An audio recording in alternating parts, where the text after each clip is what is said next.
I would like to thank the Oxford Union for inviting me here, Pakistan Oxford Society, and especially this, the Pakistani Knowledge Initiative taken by Adnan and his team. As he quite rightly said, knowledge is the basis on which nations are built on. And this is a great initiative because this will enable our best talent pool, which is outside Pakistan, to coordinate this talent pool so that we can not only collect money for Namal University, but also have the knowledge capital. We need PhDs, we need professors to come and work in Namal University, which is my passion. My mission is politics. My passion is this university, which I hope will, inshallah, become the Oxford University of Pakistan. The topic today is leadership. And I'm conscious today because my two boys are here. And I don't want them to be bored. So I'll try and be very crisp today because the first time they've come to hear me. Leadership. All of us have the ability to be leaders. Everyone has the potential to become a leader. What makes a leader? The first and foremost is the vision. Leaders have dreams. And those dreams are beyond the self. There has never been a leader whose dream is concentrated on the self. So my great inspiration is the great Iqbal. Iqbal, in my opinion, was probably the greatest Muslim philosopher in the last 500 years. And he came up with this concept of a leader. He used the symbol of Shaheen, the eagle. And why did the eagle soar above everyone else, which is what makes a leader? Because the Shaheen, the eagle, broke away the chains that keep us grounded. So what stops us from achieving this great God-given potential are the various chains that make us tread the trodden path. So the Shaheen, the eagle, has great dreams. The difference is not talent, difference is not education. Difference is that a leader dreams what others are scared to dream of. Dream the impossible. And then that dream is, as I repeat, is not based on the self. They always think bigger than themselves. It's either their nation, their society, and then they struggle to achieve that dream. Now, the quality that distinguishes leaders is their ability to take pressure. Winston Churchill became a leader in Britain. When the biggest crisis was faced by the country, they looked upon someone who could take the pressure. How do you take pressure? When you struggle. When you struggle and when you have setbacks, you pick yourself up, you resume your struggle. It's eventually you get stronger. Each time you pick yourself up, you get stronger. So, a Nelson Mandela, it's 27 years the man spent in jail. But his dream was not restricted to himself. He was offered everything. The apartheid regime offered him everything except what he wanted. One man, one vote. A leader never compromises on his dream. The moment you start a compromise, it's a downward spiral. So it's when you stick to your dream and take all the pressure which you have to achieve that dream, you build that resilience, the endurance, the strength. And it's like physical exercise. The bigger weights you pick up, the stronger you get. The more you pit yourself against resistance, the stronger you get. But above all, no one has ever achieved anything who's always put himself before the society. So whether it was our great leader, Muhammad Ali Jinnah, Qaid-e-Azam, He was dying of TB. He never let anyone know that he was dying because he realized that he was the only one who could have achieved the dream of Pakistan. So it wasn't for him. The dream for Pakistan was not for himself because he was already dying of cancer, of TB. The dream was something beyond the self. And so was Gandhi, another great leader. Mandela, our prophet, peace be upon him, the greatest leader. When he struggled for 13 years, every hardship he faced in these 13 years.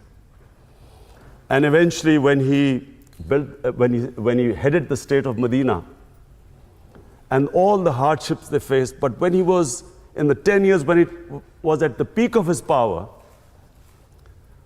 the famous address at Arafat, where 100,000 people standing and him addressing them from the Mount of Arafat. And he asked the people, can you bear witness in front of God that I have conveyed his message to you? So the 100,000 people said yes. And then people started crying. They started crying because they realized that he had just come to deliver a message.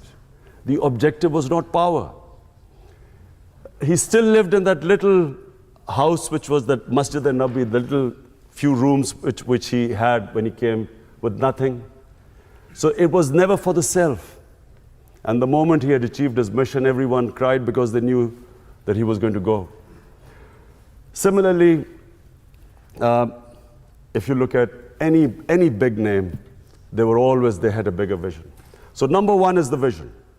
Number two, a leader can only achieve his mission if he conquers his fears. The biggest impediment in the way of people achieving their mission is that they get scared. They get scared of humiliation, failure. A lot of people don't attempt things because they're scared that people will laugh at them. People get scared because they're scared they'll lose their livelihood. I'll lose my job, I might not get a better job, and so they don't take a risk. And then, of course, above all, the greatest fear of death. That stops people from chasing their dreams. So fear is the biggest impediment in the way, not just of someone becoming a leader, but from anyone achieving their potential in life. It's fear that stops us along the way, makes us compromise. In my 13 years in politics, so many times, in 16 years in politics, so many times, I was offered compromises to become part of a government, accept something less. There's always a temptation during bad times to accept something lesser than your dream. And that's where the downward slide, as I said, starts. So fear is, you get scared along the way, people will say you can't do it. The moment you accept in your mind that you can't do it, you won't do it. As long as you do not accept defeat, failure cannot defeat you.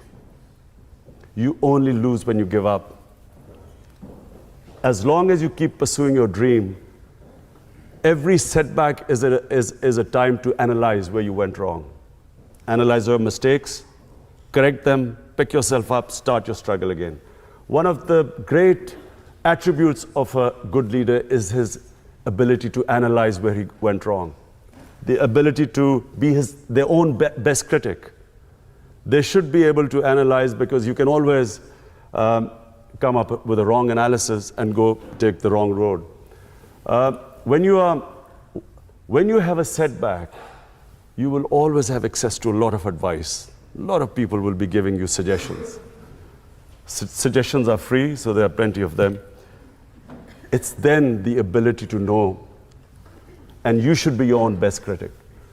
And finally, a leader must have integrity. You cannot have a leader who does not have credibility. People only follow someone who they trust. So all the great leaders, and our great leader, Jinnah, or even his opponents always knew him to be an honest man. He spoke straight, people trusted him, they knew where they stood with him. Of course, that was also the greatest, our prophet, peace be upon him, was called the honest one, the truthful one, Al-Amin. A leader cannot not be credible. You can't be a leader if you do not have credibility. So credibility is one of the biggest reasons why people follow you. They have to trust you to go out and risk their lives for you. So all great leaders always were trusted by the people who followed them. So these are the three main qualities that makes a leader. From my own experience, I found when I played cricket as captain, cricket was the only sport that needs leadership. No other sport needs a leader. The coach is everything. I found in cricket that when the chips were down, the entire team looked towards the captain.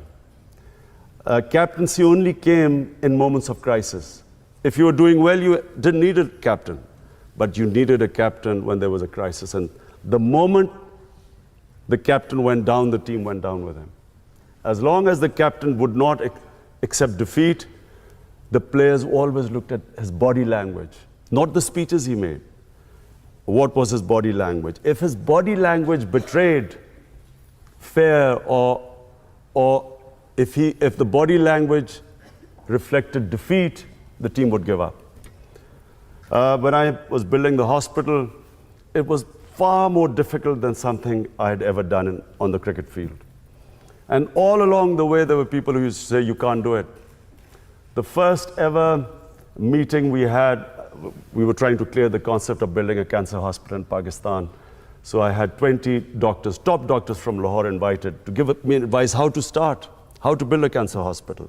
19 out of 20 said you cannot build a cancer hospital in Pakistan. The government of Punjab had tried, they had failed to build the hospital.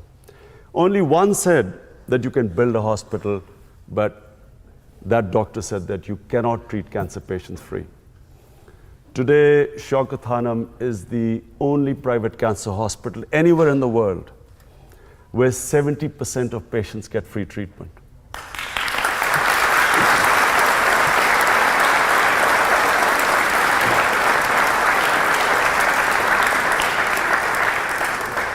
It was awarded by the World Health Organization.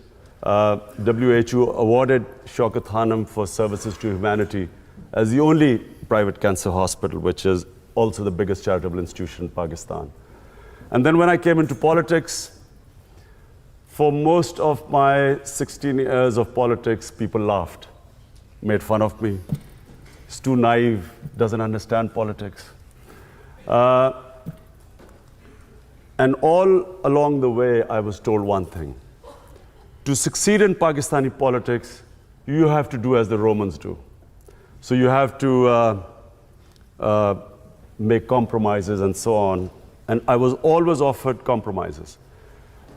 Today, the only reason Tehreek-e-Insaf is by far the fastest growing party in Pakistan, had I compromised, this would not have happened. It's because people in Pakistan, as they say, an idea whose time has come. Finally, people have realized that it's the only political party that they can trust. Tehreek-e-Insaf is the fastest growing party in Pakistan's youth because the youth wants change. And although even the other status quo parties talk about change, the youth of Pakistan today trusts Tehreek-e-Insaf. Had I compromised along the way, this would not be the position today. And it certainly would not be the position where Tehreek-e-Insaf today is poised. And I'm making a prediction in front of all of you. The next election will be swept by Tehreek-e-Insaf.